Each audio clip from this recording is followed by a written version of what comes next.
Hi, hello, నమస్తే. నేను మీ శివ. ఈరోజు మాందొడ్డి విశ్వబ్రాహ్మణ ఆశ్రమంలోని పురాతన జమ్మి చెట్టు గురించి తెలుసుకుందాం. నేను తీసిన ఈ వీడియో నా కళ్ళతో మీకు చూపిస్తాను. మాందొడ్డి విశ్వబ్రాహ్మణ ఆశ్రమంలో ఉన్న ఈ మహా జమ్మి వృక్షము సుమారు 100 సంవత్సరాల చరిత్రను తనలో దాచుకుని నిలిచి ఉంది. ఆశ్రమ స్థాపన కాలంలో మా తాతలు భక్తి శ్రద్ధలతో ఈ వృక్షాన్ని నాటినట్లు మా పెద్దలు చెబుతారు. వారు నాటిన చిన్న మొక్క నేడు మహావృక్షంగా ఎదిగి ఆశ్రమానికి చల్లని నీడను, ఆధ్యాత్మిక ప్రశాంతతను అందిస్తోంది. మా తాతలు గీసిన ఈ అర్జునుడి విగ్రహాన్ని నేను చాక్పీస్తో గీస్తున్నాను, ఎందుకంటే విజువల్స్ చక్కగా కనపడాలి అని.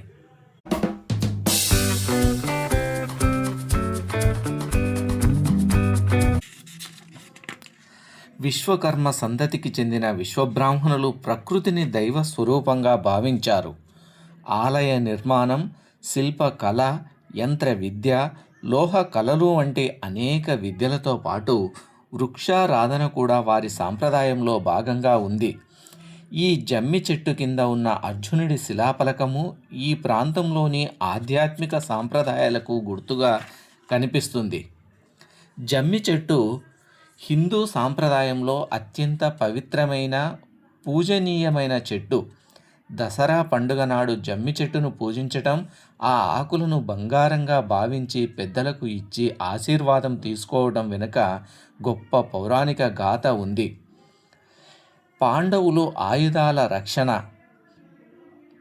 పాండవులు తమ 12 ఏళ్ల వనవాసం ముగించుకొని 1 సంవత్సరం పాటు అజ్ఞాతవాసం చేయటానికి వెళ్లే ముందు తమ శక్తివంతమైన దివ్య ఆయుధాలను ఒక మూటగా కట్టి ఈ జమ్మి చెట్టుపైనే దాచిపెట్టారు.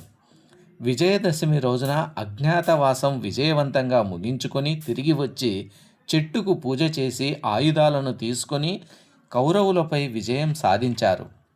అందువల్ల ఇది విజయానికి ప్రతీకగా నిలిచింది. రెండవ కథనం ఏమంటే, రావణుడితో యుద్ధానికి వెళ్లే ముందు శ్రీరాముడు శమీ వృక్షానికి పూజ చేసి ఆశీస్సులు పొంది లంకపై విజయం సాధించాడని పురాణాలు చెప్తున్నాయి. అలాగే క్షీరసాగర మథనంలో కల్పవృక్షంతో పాటు ఉద్భవించిన పవిత్ర వృక్షాలలో జమ్మి చెట్టు ఒకటి. జమ్మి ఆకులను విజయదశమి రోజున బంగారం అని పిలుస్తారు. ఈ ఆకులను ఇతరులకు పంచడాన్ని సువర్ణదానం అంటారు. దసరా రోజు సాయంత్రం శమీ పూజ చేసిన తర్వాత జమ్మి ఆకులను తీసుకొచ్చి ఇంట్లోని పెద్దల చేతుల్లో పెట్టి వారి కాళ్ళకు నమస్కరించి ఆశీర్వాదం తీసుకుంటారు. జమ్మి చెట్టును పూజించేటప్పుడు ఈ శ్లోకాన్ని పఠించాలి. శమీ శమయతే పాపం, శమీ శత్రు వినాశిని, అర్జునస్య ధనుర్ధారి, రామస్య ప్రియదర్శిని. దీని యొక్క భావం ఏమంటే, జమ్మి చెట్టు పాపాలను హరిస్తుంది, శత్రువులను నశింపచేస్తుంది అని.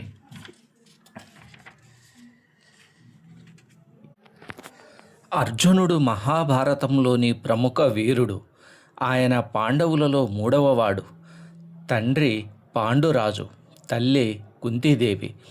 దేవతల రాజైన ఇంద్రుడి అనుగ్రహంతో జన్మించిన వాడిగా పురాణాలు చెబుతాయి. గాంధీవం అనే దివ్య విల్లును ధరించేవాడు.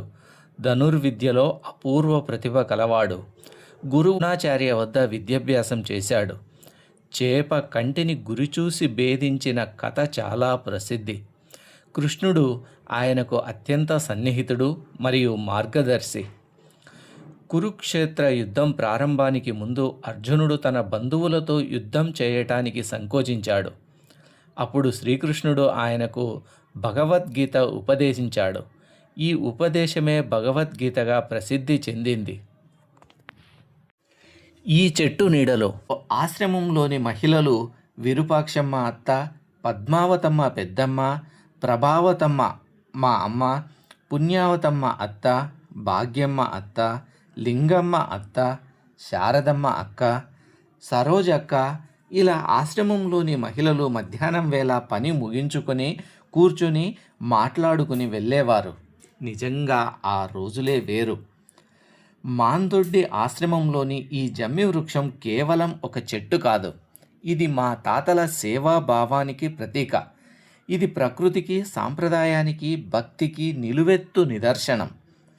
ఈ మహావృక్షం నీడలో ఎన్నో తరాల జ్ఞాపకాలు దాగి ఉన్నాయి. భవిష్యత్తు తరాలు కూడా ఈ వారసత్వాన్ని కాపాడి ముందుకు తీసుకెళ్లాలని మనమందరం సంకల్పిద్దాం.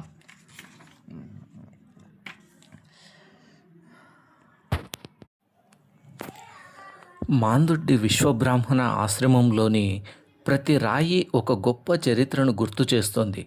ఒకప్పుడు ఆధ్యాత్మికత, సంస్కృతి, కళలకు నిలయంగా వెలుగొందిన ఈ ప్రదేశం నేడు మన సంరక్షణ కోసం ఎదురు చూస్తుంది.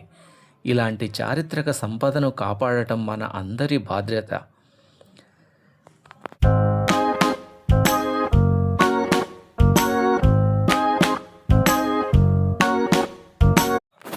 కాలం మారినా చరిత్ర చెరిగిపోదు. శిథిలాలుగా మిగిలిన ఈ ఆశ్రమం తన గత వైభవాన్ని నిశ్శబ్దంగా మనకు చెబుతోంది. మాందొడ్డి విశ్వబ్రాహ్మణ ఆశ్రమం చిరకాలం మన సంస్కృతికి గుర్తుగా నిలవాలని కోరుకుంటూ నమస్కారం.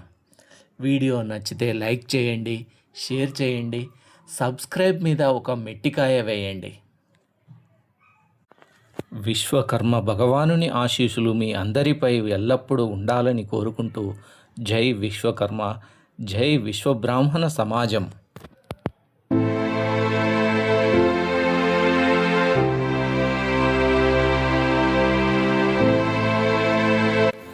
మరో చారిత్రక అంశంతో మళ్ళీ మీ ముందుకు వస్తాను.